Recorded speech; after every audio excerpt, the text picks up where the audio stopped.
Do you know who is the most popular person in the world right now? Yeah, for right now, it should be Donald Trump. Donald Trump. Do you know what has he done to the world that impact the whole world economy? If you want to know more, Let's Sembang AIoT. Hello. Hello. Good afternoon, good evening, good morning, wherever you are. My name is 𝐓𝐸𝐫𝐢𝐥. My name is 𝐀𝐩𝐫𝐢𝐥. Welcome to join our Jom Let's Sembang AIoT, the session, the episode number 94. Yeah, 94. We have gone so far, 94. So, what has this Donald Trump has done to the world economy? I think he already destroyed the entire world economy.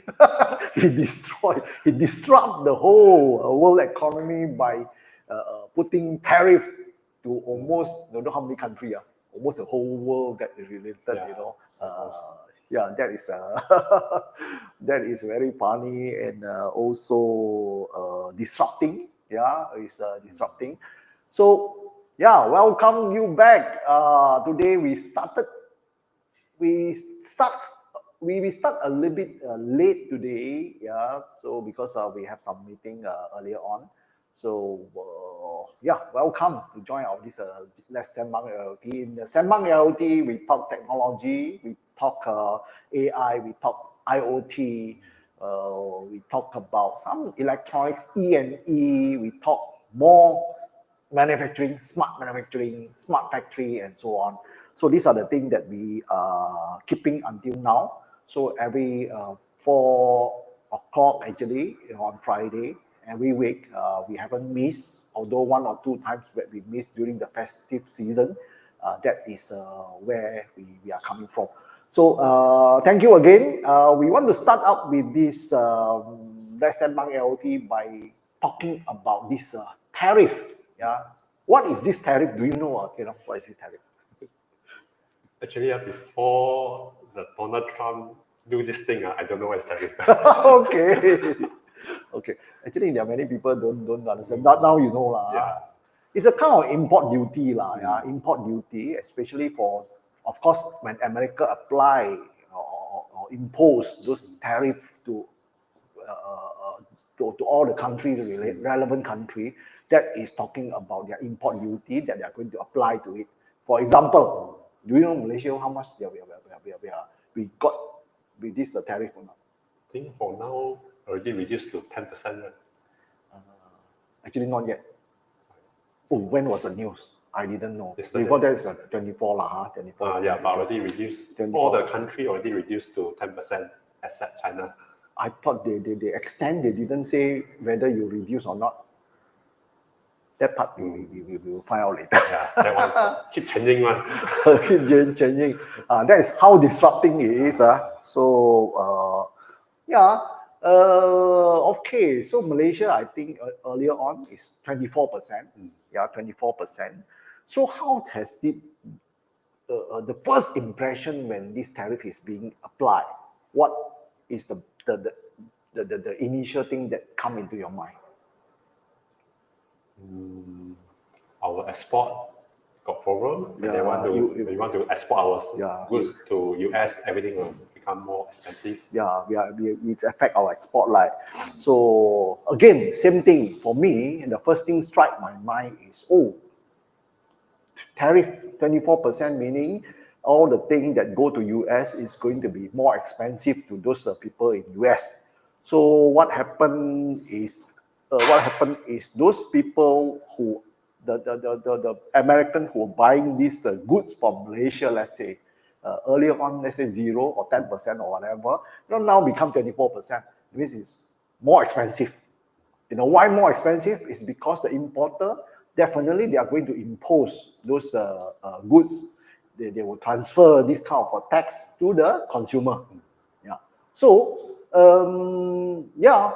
when you transfer to a consumer, meaning things become more expensive. More expensive meaning these people, I got a choice. I try not to use this product. I'll try to buy a cheaper product. So that is a chain reaction. So when this happens, of course, Malaysia who export this thing, or the whole ASEAN. Yeah, now we want to talk about more ASEAN. So when this ASEAN country want to export to America, so the thing is appearing to them more expensive. So they have to somehow choose whether to buy alternative product. So that definitely affect who? The first thing is the manufacturer. Yeah, the manufacturer is the one who got strike first. Oh, it means my sales will turn down, will go down because lesser purchase maybe, the sentiment is that lesser purchase. So of course when you lesser purchase, so what would factory do? Less overtime lah. Don't do overtime so much because I don't need to produce so much lah. Less productivity already. Less productivity. And then what happened next is maybe I don't need so many people. Do I need to cut down people? Yeah. Maybe those people. So let's see my first slide to you. This is a thing. What is going on? So the global economy disruption tariff. Yeah, this is a global economy disruption tariff, and how today we want to relate to how smart factories can shape the ASEAN manufacturing resilient. How can you tahan?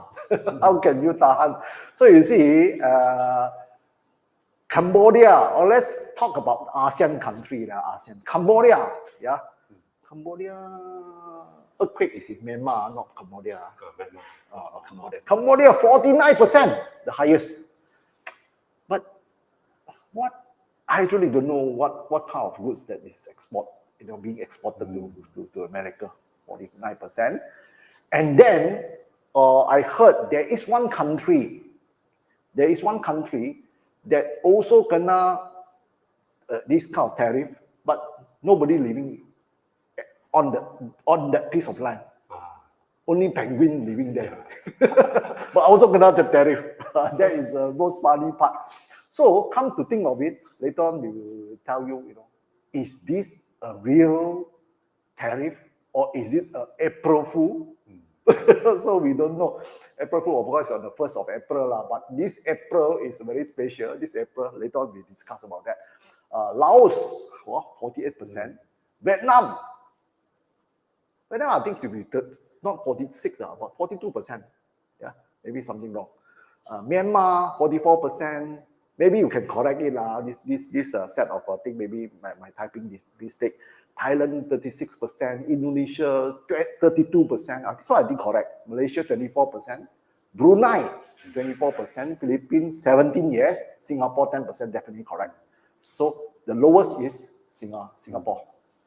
So of course, when you talk about Singapore, Singapore also got a great export to America. I think mostly maybe electronics, semiconductor, E&E stuff lah. So with that, you can see the thing that's great impact. Great impact. So it's affecting how many people? You think how many population in ASEAN? How many population? I think Indonesia already got a lot of people. Yeah. So 700 million people in ASEAN. So this is one part of it. So yeah. So of course, whatever I just said just now is part of the US trade policy. They put this one. So what are the main products or export that being affected? Of course, you can see. Let's say from ASEAN alone.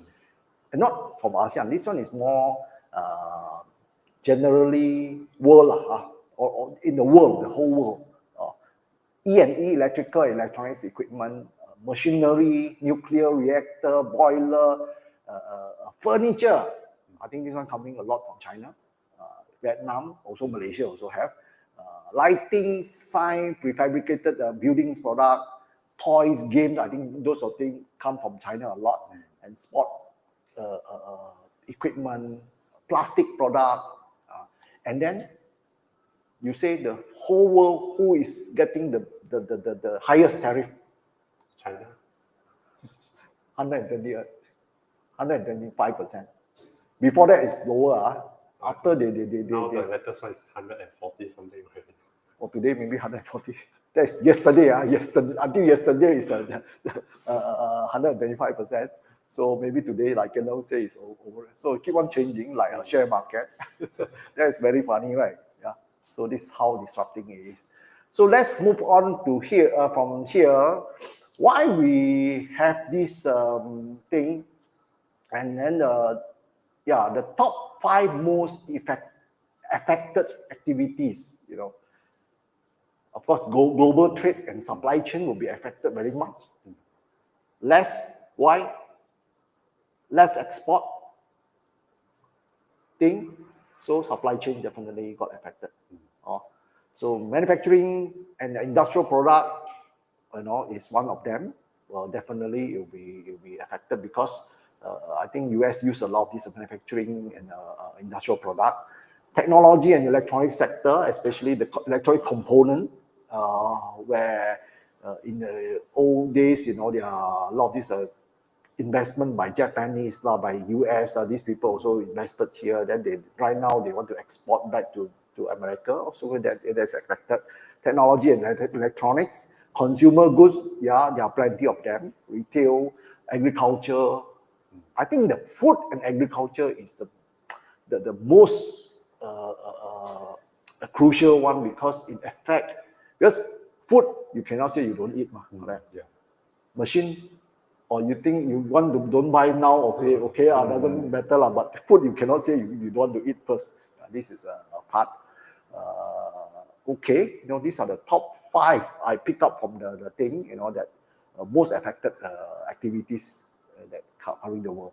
So let's talk about what is the strategy, how this tariff, when it's being applied, what will be the strategy, how you can mitigate, or you want to play around with it. So as far as this part, how to mitigate this part, there is a strategy called China Plus One. Actually, China Plus One is not something that even before tariff time, before Donald Trump applied the tariff time, this strategy is already there.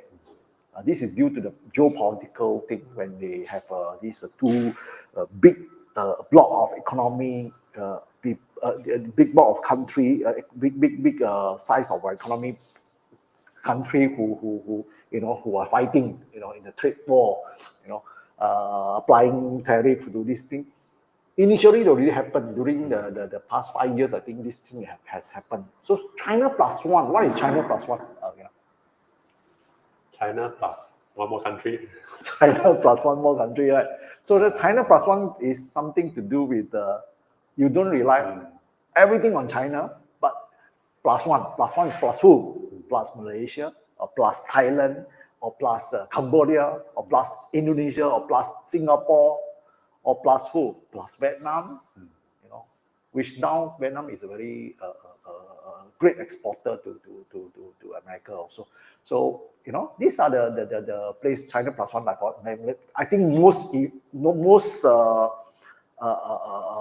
exports one are from Malaysia, Vietnam, Thailand, and Indonesia lah.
Okay.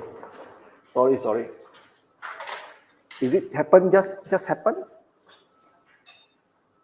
Has it just happened?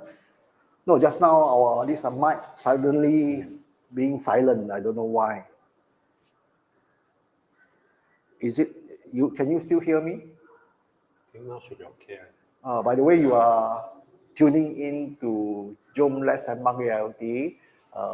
We are talking about technology. We are talking about IoT, but my mic is just suddenly got off.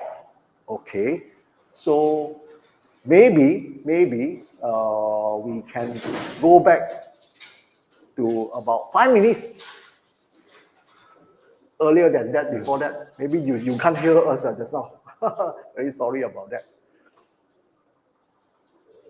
Okay, we want to go back to this part. Which are the country? I think our sound just suddenly shut off during this time. Yeah. So the ASEAN manufacturing sector. Who are the people that is badly affected? Is Malaysia, Vietnam, Thailand, and Indonesia. What are the items that are being hit? Is mostly electronic, semiconductor, textile, automotive product. These are the key things. So of course, we have spoke just now quite a lot already. How to replay back? That is an interesting part about life. So sometimes we are totally out of control. So yeah, we are amateur. We are not professional. We are not professional live talker like that. So can we move from there? Is there? Right? Okay, never mind. You just cut off. So again, just now we were talking about the most affected sector or industry is manufacturing. Why manufacturing? Is because manufacturing carry the actual backbone of the country's economy. Yeah, because this tariff is high, less export meaning less people needed in running the operation, less hour needed, so overtime have to cut. Until cannot sustain, have to close, factory have to close. These are the impact. That's how bad it is. So just now we were talking about how can we use technology to help. Okay, now we try to say something just now. We are doing the replay actually. Okay.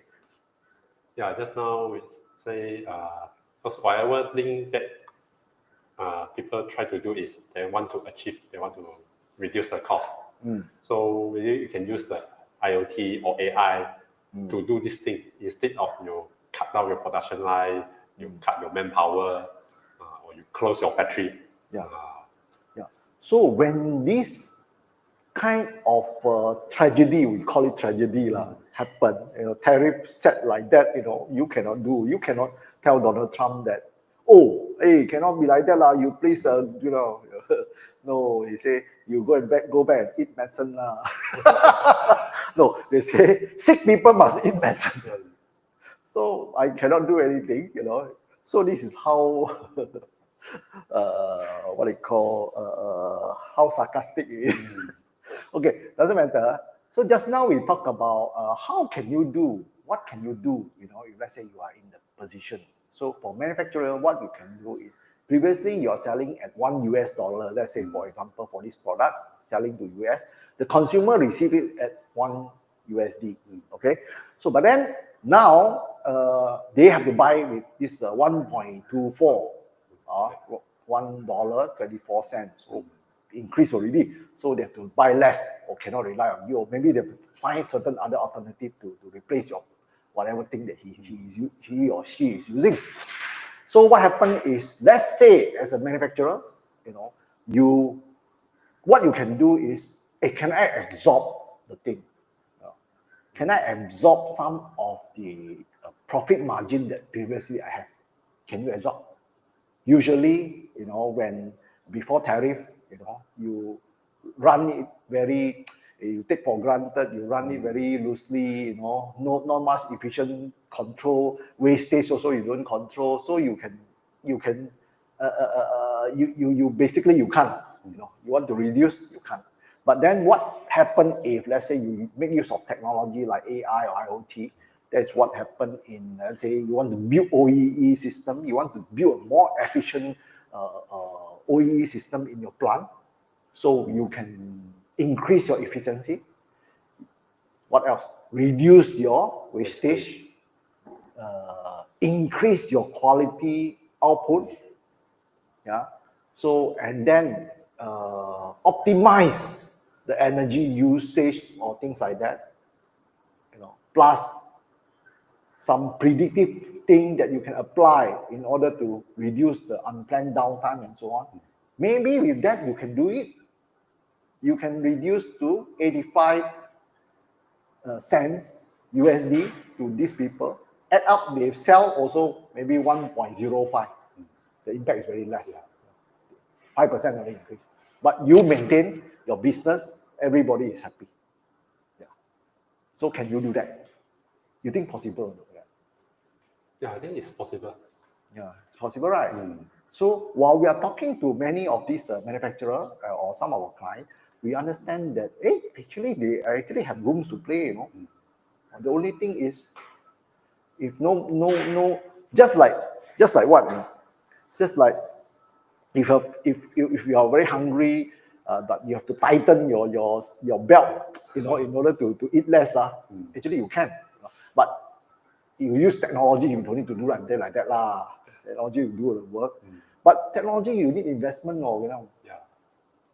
That is a challenge also. So that's why some of the country government will help.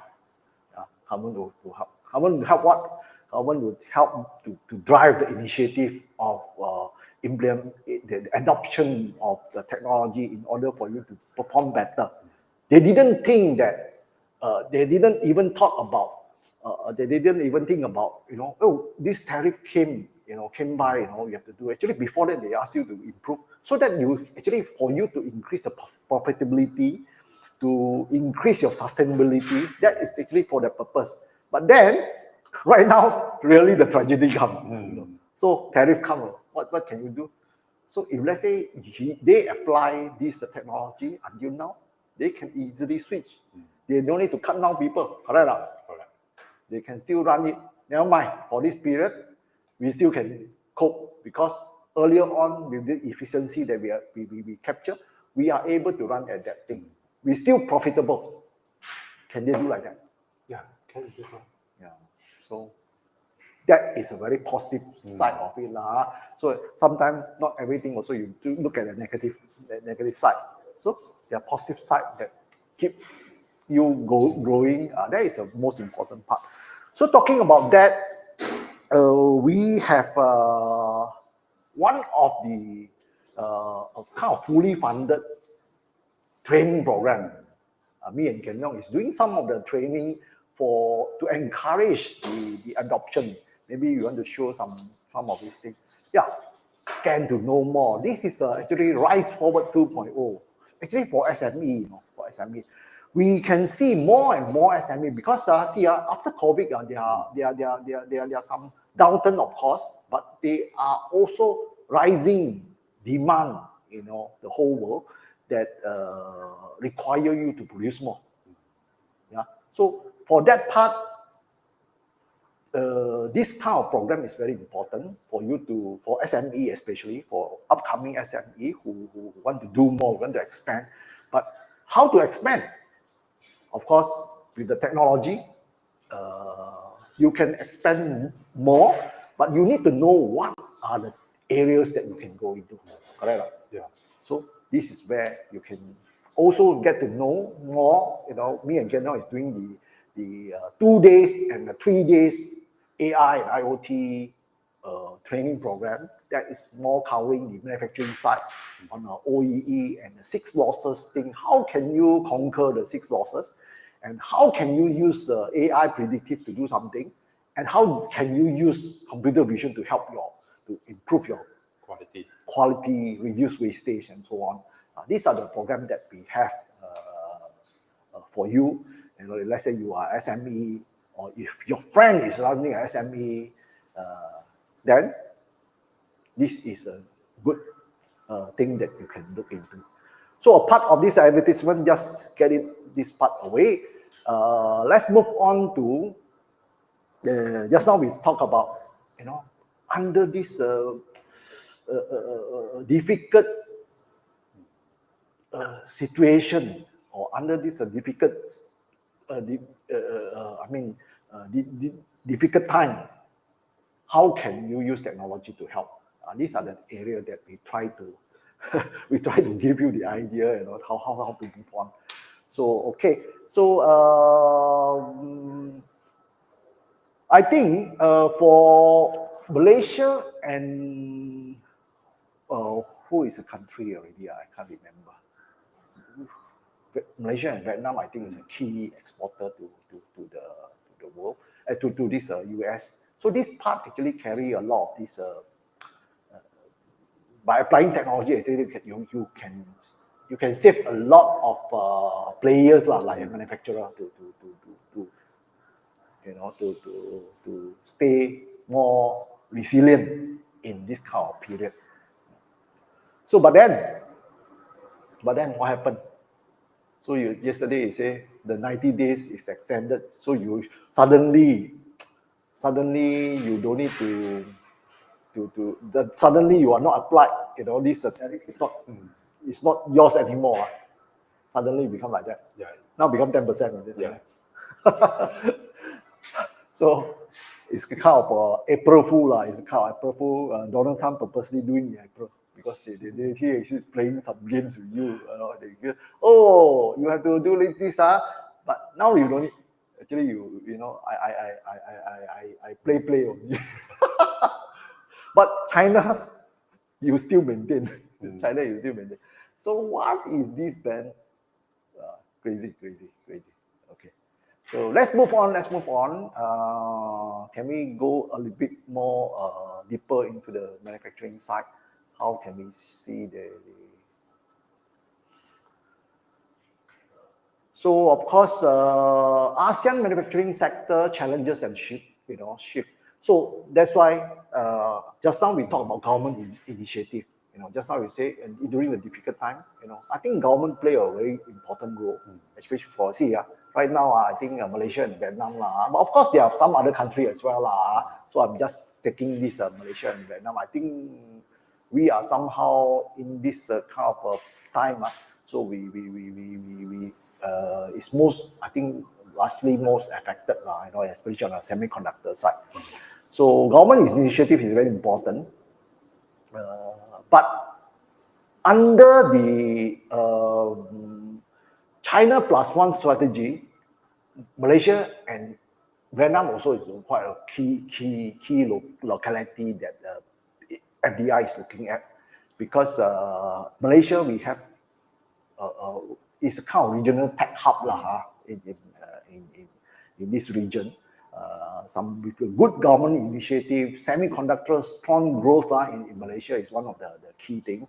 Of course, Vietnam, I think they recently got a very substantial FDI in the past. Many of these manufacturing actually moved to Vietnam. Yeah. Japan, America, there are quite a number of them there. Right now, of course, China plus one is most competitive place. But then after the tariffs being applied, it become not much. Because you plus this one, of course, compared to 100%, I think it's still good So this is a part. So maybe I can have a PowerPoint. These are the place. But in Malaysia, which are the ASEAN country? Maybe we can go to which are the ASEAN country do you see is leading the tech-driven manufacturing by 2030? Which? Of course, the answer is almost there You can guess It's a kind of it's Malaysia and Vietnam also because we both countries there very early. But Singapore, of course, is also one of them. But Vietnam has got a better position in terms of labor. Their labor low labor costs. Low labor cost, right? They have an advantage on that part. So yeah, this is a part. Okay. So how smart factory help to become a game changer in this case, like what we say just now, you know. So can you point to some our audience here, what actually they can do with IoT or AI in the factory? What are the main things they can do? I think the first thing they can do is they need to implement the OEE first. So the OEE to measure their overall equipment efficiency. So with that one, you can know your current performance, how good is your productivity, what is your efficiency now. Then from there, you only need to decide whether is there any room for improvement or not. So if let's say your car, after you implement the OEE, then you find out everything is already very good, nothing to be improved. Then next thing is you need to think about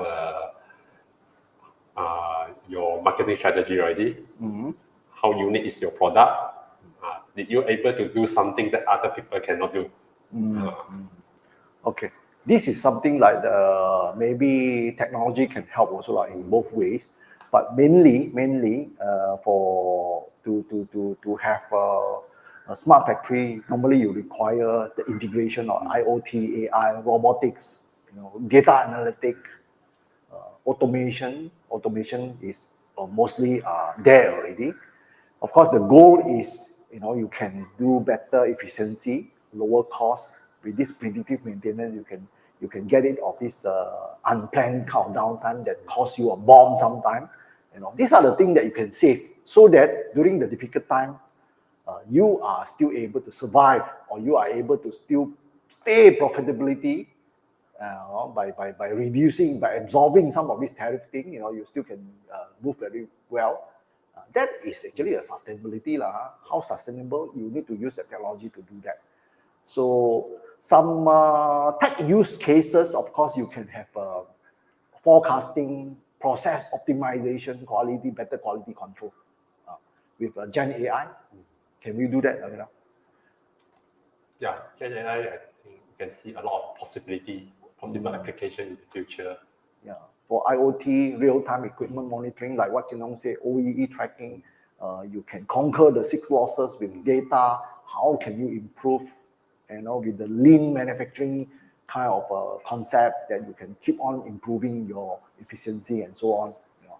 So, of course, automation is also one of them that those people are still in the industry 2.0. You want to move to 3.0. These are the area where you can apply automation also. Of course, how can you fight this tariff crisis during the tariff crisis? In order to apply this technology, you can have a more flexibility of shifting production line quickly, because you don't rely on very manual thing. Everything in your everything digitized. So in terms of flexibility of moving things is faster, so that when the tariff gone, then you can come back again. Yeah. So these are the things. Data-driven decision making, faster response and policy shift, and maybe the last one. Leaner operation, reduce dependency on the tariff heavy input. Yeah. So kind of reduction of a dependency on some of the tariff heavy inputs. Yeah. So these are some of the things that you can gain from applying the building a smart factory. Yeah.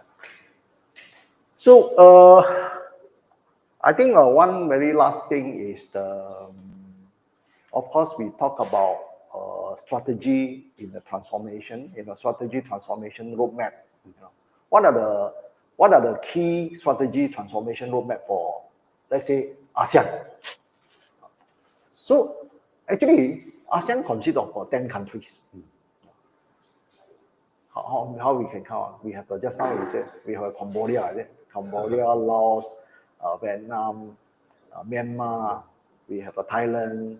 We have coming to Malaysia. We have Singapore. We have Brunei. We have Indonesia. We have Philippines. Almost cover all already. Yeah. These are the countries. So how can this kind of transformation, strategy transformation to handle this kind of uncertainty in the world sometimes? Yeah. So of course, upskilling the workforce in AI, those things is important. Before you want to apply technology, you need to have a skilled people who do this part. That's where you can see me again also providing this kind of training, how you can make use of technology to apply it into this sector, robotics and digital tools and so on. So of course, some collaboration with the tech vendor is very important. Yeah. So you can these are the strategies you can play. But there are challenges. What could be the challenges again? So one of them is the digital infrastructure gap between the country. So different countries, because their development status also different. Yeah. Then the second one is the funding limitation for the SME. Yeah, funding limitation is very subjective, depends on country. But recently, if you look at some of the government initiative in terms of funding some digitalization adoption, this government is only offering kind of grant like 75, 25. It means you manufacturer, you come up with 75, government subsidize 25%. Not very attractive not very attractive. But better than none. Better than those who none. want to do the digital transformation, this one can help them a bit. Yeah, again, I always object that I always have a big objection on people or manufacturer who waiting for the grant to do things. Don't you think, this is part of your main business, you have to take care of yourself, whether got grant or no grant, so you also have to take a look at that. Yeah. But right now you got the 25% subsidy, I think it's good. It's very good. So of course, when you get into digitalization, then you have another threat. This is a cyber security issue. Yeah. But then I think once you are there, cyber security is not an issue. You have a way to patch up. Yeah. So lastly, there is some tips for manufacturer. If you want to start a more modular kind of automation, that's how more and more people manufacturer they start with a very small cell. So they do this kind of thing, and then some more. You think? Yeah. Then second one can be adopt the digital twins for simulation and the planning. We talked about digital twin in the past session. Yeah. Few past two sessions, and then with digital twin, actually you can more flexibility to judge how to move on by simulating the thing. You can plan ahead. You can plan ahead. Very last one. Yeah, and the last one is the leverage the government grant and the regional trade agreement. Again, government grant also. You have to rely on government grant. But I think before the government grant, you have to find out what is the key problem statement first. So when you find out the key problem statement, you're already able to identify with the current technology that you can apply in order to patch that part. Then you go for government grant. That will make it more meaningful. So okay, I think today we talk a little bit longer because of this tariff, because of this Donald Trump thing. I don't know whether it's going to be changes from time to time. Whether we want to stay on the same topic to talk about this tariff again. I hope not. Every day got a new surprise from him. Okay. So with that, I think we would like to thank you all for watching this Sembang AIoT. My name is CCD again. Yeah, it's 𝐀𝐩𝐫𝐢𝐥. So we will see you in the next coming session. And thank you very much and see you again. Bye-bye.